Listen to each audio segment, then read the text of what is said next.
தமிழ்நாடு செய்திகளை வழங்குவதற்காக நான் ஷமீனா. முதலில் தலைப்புச் செய்திகளை பார்க்கலாம். சிபிஐ இயக்குநர் பொறுப்பிலிருந்து அலோக் வர்மாவை மத்திய அரசு நீக்கியுள்ளது.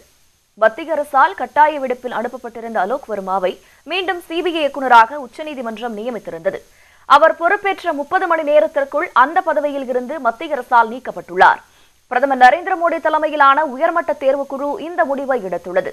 இந்த குழுவில் பிரதமர் நரேந்திர மோடி, நீதிபதி ஏ.கே. சிக்ரி, காங்கிரஸ் மூத்த தலைவர் மல்லிகார்ஜுன கார்கே ஆகியோர் உள்ளனர். முறைகேடு தொடர்பான மத்திய ஊழல் கண்காணிப்பகத்தின் அறிக்கையை ஆய்வு செய்து அதன் அடிப்படையில் அலோக் வர்மா நீக்கப்பட்டதாக கூறப்படுகிறது. ஆனாலும் அவரை நீக்க மல்லிகார்ஜுன கார்கே எதிர்ப்பு தெரிவித்துள்ளார். தனது தரப்பு நியாயத்தை எடுத்துக் கூற அலோக் வர்மாவுக்கு வாய்ப்பளிக்க வேண்டும் என மல்லிகார்ஜுன கார்கே வலியுறுத்தினார். ஆனாலும் குழுவில் உள்ள மற்ற இருவரான பிரதமர் மோடியும் நீதிபதி ஏ.கே. சிக்ரியும் முடிவு செய்ததை அடுத்து சிபிஐ இயக்குநர் பொறுப்பிலிருந்து அலோக் வர்மா நீக்கப்பட்டார். தீயணைப்பு மற்றும் உள்நாட்டு பாதுகாப்புத்துறை இயக்குநராக அவர் பணிமாற்றம் செய்யப்பட்டுள்ளார். வரும் 31ஆம் தேதி ஓய்வு பெறும் வரையில் அந்த பதவியில் அவர் நீடிப்பார். சிபிஐயின் தற்காலிக இயக்குநராக கூடுதல் இயக்குநர் நாகேஸ்வர ராவ் நியமிக்கப்பட்டுள்ளார்.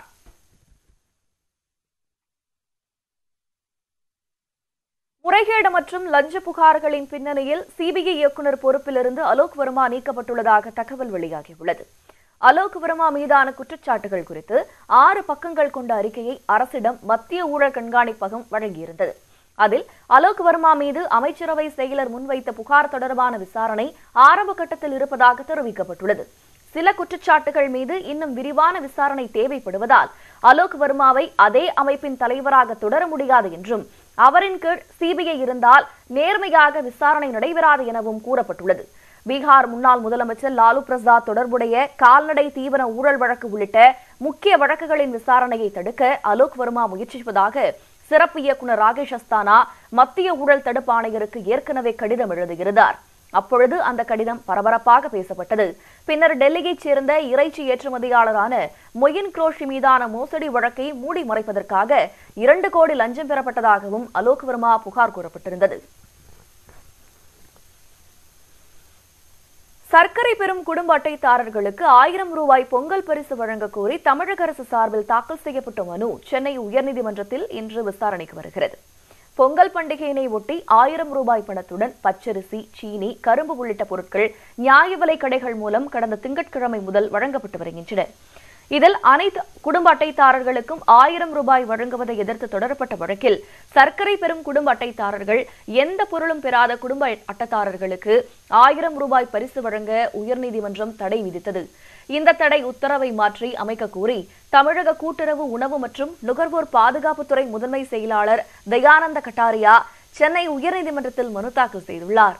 தமிழகத்தை பொறுத்தவரை அரிசியுடன் அனைத்து பொருட்களும் வழங்கப்படும் 3 விதமான குடும்ப அட்டைகளும், அரிசியின்றி சர்க்கரை உள்ளிட்ட பிற பொருட்கள் வழங்கப்படும் குடும்ப அட்டைகளும், எந்த பொருளும் வாங்காதவர்களுக்கான குடும்ப அட்டைகளும் உள்ளதாக அந்த மனுவில் கூறப்பட்டுள்ளது. இதில் சர்க்கரை அட்டை வைத்திருப்பவர்கள் பொருளாதாரத்தில் பின்தங்கியவர்கள் என தமிழக அரசு தெரிவித்துள்ளது. இந்த வகையிலான 10,11,330 குடும்ப அட்டைதாரர்களில் கடந்த 9ஆம் தேதி வரை 4,12,558 குடும்ப அட்டைதாரர்கள் 1000 ரூபாய் பொங்கல் பரிசு பெற்றுவிட்டதாகவும் தமிழக அரசு கூறியுள்ளது. அதனால் மீதமுள்ளவர்கள் மிகுந்த மன வருத்தத்தில் உள்ளதாகவும், பொருளாதாரத்தில் பின்தங்கிய அவர்களுக்கும் 1000 ரூபாய் பரிசு வழங்க அனுமதி அளிக்க வேண்டும் என்றும் மனுவில் வலியுறுத்தப்பட்டுள்ளது. இந்த மனு உயர்நீதிமன்றத்தில் இன்று விசாரணைக்கு வருகிறது.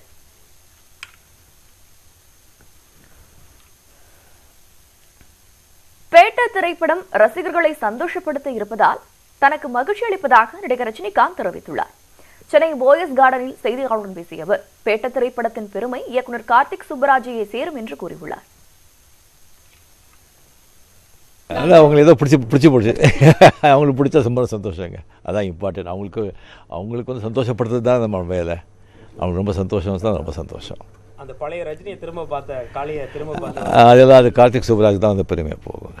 அவர் முதல்லேருந்து கம்ப்ளீட்லி வந்துட்டு என்னை வந்து ஒரு ஷாட்டும் ஒரு சீனும் ஒரு இதுலேயும் வந்துட்டு உசுப்பேத்தி பண்ணி வச்சுட்டாங்க. So happy. நாகையில் நேரடி நெல் கொள்முதல் நிலையங்களை தமிழக அரசு திறக்காததால் 10 நாட்களுக்கு மேலாக விளைநிலங்களிலேயே நெல்லை வைத்து பாதுகாக்கும் அவலம் இருப்பதாக விவசாயிகள் குற்றம் சாட்டியிருக்கின்றனர். காவிரி டெல்டா மாவட்டங்களில் கடைமடை மாவட்டமான நாகையில் நடப்பாண்டுக்கான சம்பா சாகுபடி முடிவுற்று அறுவடை பணி நடைபெற்று வருகிறது. கஜா புயலால் சாய்ந்த பயிர்களை காப்பாற்றி அறுவடையை முடித்த விவசாயிகள் நெல்லை விற்க முடியாமல் தவித்து வருகின்றனர். உரம், விதை, தொழிலாளர் கூலி என கடும் செலவுக்கு மத்தியில் அறுவடை செய்த நெல்லை வாங்க கொள்முதல் நிலையங்கள் இதுவரை திறக்கப்படவில்லை என்று விவசாயிகள் கூறுகின்றனர். 5 நாளைக்கு முன்னாடியே இந்த கொள்முதல் நிலையத்தை நீங்க திறக்க வேண்டும். நீங்க இவ்வளவு லேட் பண்றது ரொம்ப வருத்தப்படுறோம். நாங்க நீங்க எங்களுக்காக உயிர் தண்ணி ஊத்துங்க, அதுதான் இப்ப நடந்துகிட்டு இருக்கு. நீங்க பார்த்து உயிர் தண்ணி ஊத்துனாதான் விவசாயிகள் அடுத்த வருஷமே விவசாயம் பண்றதுக்கான ஒரு உந்துதல் வரும். இல்லைன்னா மேலும் மேலும் நாங்க எலிக்கிறதை தின்னுட்டு சாவ வேண்டியதுதான். நாங்க நெல் மணிகளை பாதுகாக்க இடம் இல்லாததால் வயல்களிலேயே குவித்து வைத்து இரவு பகலாக காவல் காக்கும் விவசாயிகள் எலிகள் மற்றும் கால்நடைகள் பயிர்களை நாசம் செய்து வருவதாகவும் வேதனை தெரிவித்துள்ளனர். இந்த சூழலை சாதகமாக்கி தனியார் நெல் வியாபாரிகள் மூட்டை ஒன்றுக்கு 800 ரூபாய் முதல் 900 ரூபாய் வரை மிக குறைந்த விலைக்கு நெல்லை கேட்பதாகவும் விவசாயிகள் கவலை கூறுகின்றனர். திறக்கிறோன்னு சொல்றாங்களா ஒழிஞ்சு இது வரைக்கும் திறந்த பாடு இல்லை. இன்னைக்கு 15 நாளாக காற்றுல தான் போட்டு வச்சுக்கிட்டு பனியில் படுத்து கடந்துக்கிட்டு இங்கே மூடி வச்சுக்கிட்டு கிடக்கிறோம். இவ்வளவு விவசாயினுடைய இதுக்கு இவ்வளவு கஷ்ட நஷ்டமாக இருக்குது இந்த பகுதியில். அதனால உடனே நீங்கள் சென்டரை இங்கே உடனே ஓப்பன் பண்ணணும். திருவண்ணாமலையில் அதிமுகவை சேர்ந்த முன்னாள் மாவட்ட செயலாளர், கட்சி நிர்வாகிகள் 25,000 பேருக்கு பொங்கல் பரிசுகள் கறிவிருந்தளித்து அசத்தியுள்ளனர். திருவண்ணாமலையைச் சேர்ந்த அதிமுக முன்னாள் மாவட்ட செயலரான ராஜன் கட்சி நிர்வாகிகள் மற்றும் தொண்டர்கள் 25,000 பேருக்கு பொங்கல் பரிசு வழங்குவதாக அறிவித்திருந்தார். இதனையடுத்து அதிமுகவை சேர்ந்த ஏராளமானோர் திரண்டனர். அவர்களுக்கு பொங்கல் பரிசாக வேட்டி, சட்டை, சேலை வழங்கினர். அதனைத் தொடர்ந்து தடபுடலாக கறி விருந்து அளிக்கப்பட்டது. சிக்கன் பிரியாணி, மீன் வறுவல், முட்டை என விருந்து களை கட்டியது. அதிமுகவினர் கூட்டமாக வந்து நீண்ட வரிசையில் காத்திருந்து விருந்து உண்டனர். கூட்டம் அலை மோதியதால் தொடர்ந்து 5 நாட்களுக்கு கறி விருந்து அளிக்கப்படும் என அதிமுகவினர் தெரிவித்தனர்.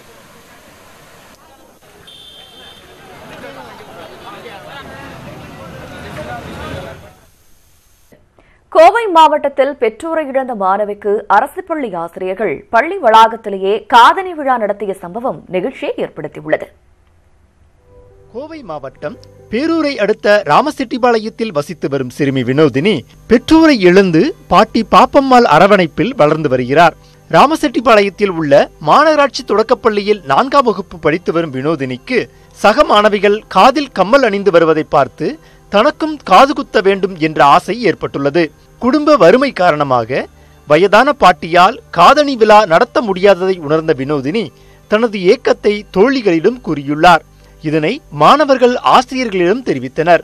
மாணவியின் ஆசையை நிறைவேற்ற விரும்பிய ஆசிரியர்கள் தனியார் தொண்டு நிறுவனத்தின் மூலம் வட்டார கல்வி அலுவலரின் அனுமதியை பெற்று பள்ளியிலேயே மாணவிக்கு காதணி விழா நடத்தினர். சக மாணவர்கள் சீர்வரிசை ஏந்தி வர கோலாகலமாக நடைபெற்றது காதணி விழா. காது குத்தும் போது வலியால் அழுத மாணவியின் கண்ணீரை தலைமை ஆசிரியர் கௌசல்யா துடைத்துவிட்டது நெகிழ்ச்சியை ஏற்படுத்தியது.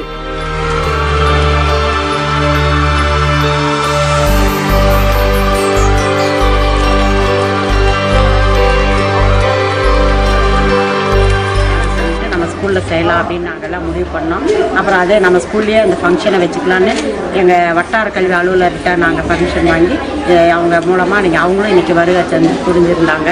அவங்களும் முன்னிலையில் நாங்கள் எல்லாமே இதை சிறப்பாக நடத்தினோம். இந்த வினோதியினுடைய காதணி விழா பள்ளி மாணவர்களுடைய பாராட்டுதல்களோடு வாழ்த்துக்களோடு இப்பள்ளியில் நடைபெறுவது கல்வித்துறைக்கு ஒரு சிறப்பாக நான் கருதுகிறேன்.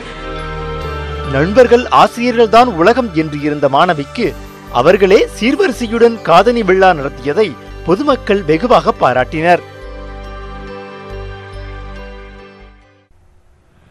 மயிலாடுதுறை அருகே குத்தாலத்தில் இயங்கி வந்த போலி மருத்துவ பல்கலைக்கழகத்திற்கு சுகாதாரத்துறை அதிகாரிகள் சீல் வைத்துள்ளனர்.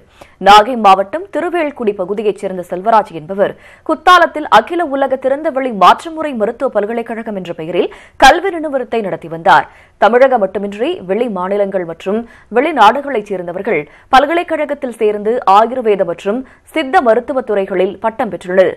இதற்குரிய வகுப்புகளை நடத்தாமலும் செய்முறை பயிற்சி அளிக்காமலும் செல்வராஜ் அளித்த சான்றிதழ்களை பெற்ற 900 போலி மருத்துவர்கள் மாற்றுமுறை மருத்துவர் என்ற பெயரில் சிகிச்சை அளித்து வருகின்றனர். இந்நிலையில் மாணவர் சேர்க்கை நடைபெறுவதாக நாளிதழ் ஒன்றில் அவர் அளித்த விளம்பரம் வெளியிட்டிருந்தார். அதனை பார்த்து மருத்துவ மற்றும் ஊரக நலத்துறை இயக்குநரகத்தின் துணை கண்காணிப்பாளர் தாமஸ் பிரபாகர் தலைமையிலான அதிகாரிகளும் 10க்கும் மேற்பட்ட மருத்துவர்களும் திருவேல்குடி சென்று ஆய்வு செய்தனர். அதில் ஏராளமான போலி சான்றிதழ்கள் கைப்பற்றிய அதிகாரிகள் வருவாய்த்துறை மற்றும் காவல்துறையினர் உதவியுடன் அந்த போலி பல்கலைக்கழகத்தை மூடி சீல் வைத்தனர்.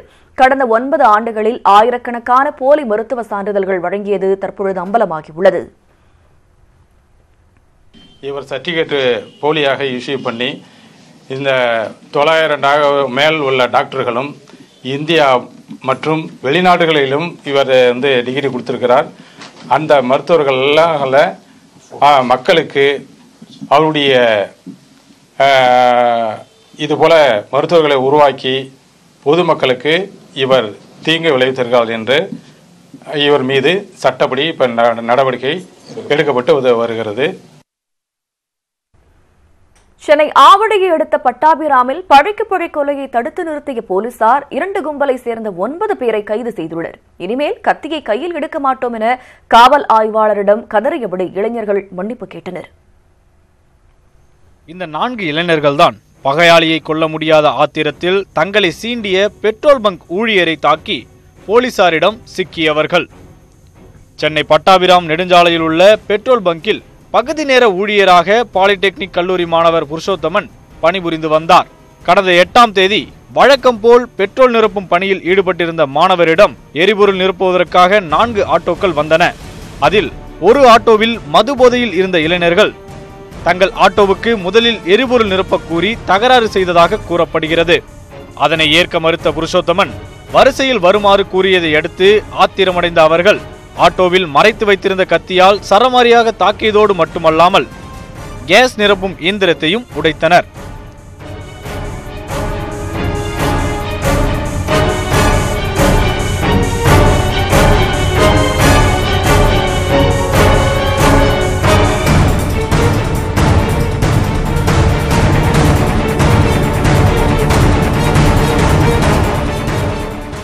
அரிவாள்களை கொண்டு சரமாரியாக தாக்கியதில் படுகாயமடைந்த புருஷோத்தமன் மருத்துவமனையில் சிகிச்சை பெற்று வந்த நிலையில் பெட்ரோல் பங்கில் இருந்த சிசிடிவி காட்சிகளை கொண்டு போலீசார் விசாரணை மேற்கொண்டனர்.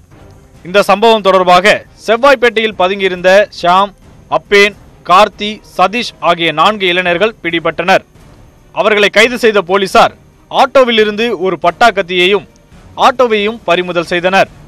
பட்டாபிராம் காவல் நிலையத்திற்கு அழைத்துச் செல்லப்பட்ட 4 இளைஞர்களிடமும் காவல் ஆய்வாளர் விசாரணை நடத்தினார்.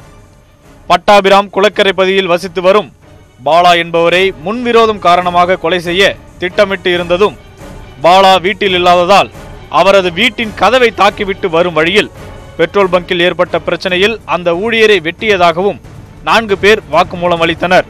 பாலாவும் அவரது நண்பர் கௌதமனும் இணைந்து தங்களை கொலை செய்ய முயற்சி செய்வதாகவும் தங்களின் உயிருக்கு பயந்து கத்தியை கையில் எடுத்ததாகவும் 4 பேரும் கதறினர்.